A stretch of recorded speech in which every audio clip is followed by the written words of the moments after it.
मैं हूं तारक चौधरी। हमारे चैनल को सब्सक्राइब कीजिए और बर वक्त मालूमात के लिए बेल आइकन प्रेस कीजिए। दोस्तों लुडन मंडी के तुम देख रहे हो टेंट के नीचे माल है माशाल्लाह काफ़ी सारा। ये सारा तोल के जिंदा वज़न के हिसाब से खरीदया होया और हुण तकरीबन तोल का टाइम ख़त्म हो चुका है। मेरा ख्याल है वो क्लोज कर ली उन्होंने साइड। और ये जो सारा स्टार्टर जोड़े स्लाटर हाउस ने उत्थे जांदा, ਇਹਦਾ गोश्त फिर उतों बन के बाहर जाता। मुख्तलिफ फैक्ट्रियां खरीदियां ने और वो इनू पाकिस्तान चो बाहर गोश्त का भेजते हैं। ये कुछ कराची दियाँ पार्टियां का माल आ और कुछ जोड़ा लाहौर, पेशावर, इस्लामाबाद मुख्तलिफ इलाकों में जाता। तुम देख सकते हो इन्हों कलर शलर ला के नंबरिंग इन्हों की हो रही है। और किसी ने 20 जानवर खरीदे ने, किसी ने 10 खरीदे ने, किसी ने 50 खरीदे ने।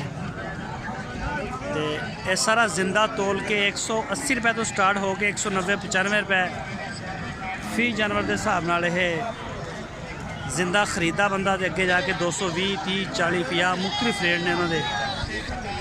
तो वो अगे जाके सेल करते हैं जिंदा है फैक्ट्रियां। और ये देख सकते हो तुम जिंदा वजन का हिसाब है इन्हों का। और ये बड़े अच्छे अच्छे बच्चे भी होंगे ने। लेकिन सारा जिदा का भी आ, कोई दोंदा या खीरा या चौगा छिगा जिहो जिहा भी है वो 180 रुपए तो लैके 195 रुपए किलो जिंदा का रेट जोड़ा इतने तुम वेच भी सकते हो तो खरीद भी सकते हो। इन्हों के इतने कमीशन एजेंट बैठे ने, वो तुहानूं देणगे वजन करके। कंडा उन्होंने कोल है। और उस तो इलावा जोड़ा है इत्थे अगर तुम पहली बारी आ रहे हो टेंट के थले तुम अगर अच्छा बंदे हो तो तुहानूं किराया देना पेगा। उपरों अगर रंग वगैरह लगवा रहे हो वह भी किराया पैसे देने पैणगे। तो गड्डी का रेंट मतलब काफ़ी एक्सपेंस बन जाते हैं।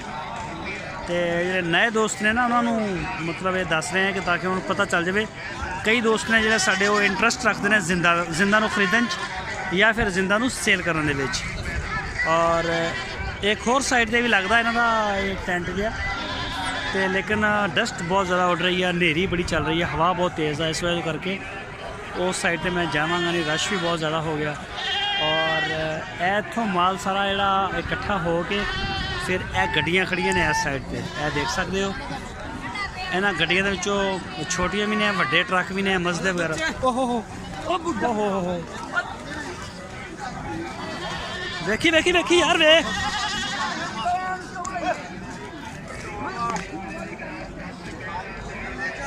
बड़ा मसला। और इन्हों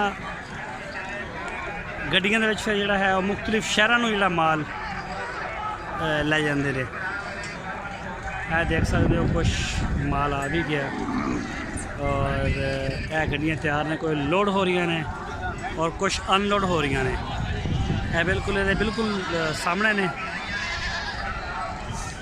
यह देख सकते हो। तो रेट जोड़ा है जिंदा 180 तो 195 रुपए किलो तक तुम बेच सकते हो, खरीद सकते हो। लुडन मंडी ज़िला विहाड़ी च लगती है हर बुध बिला नागा।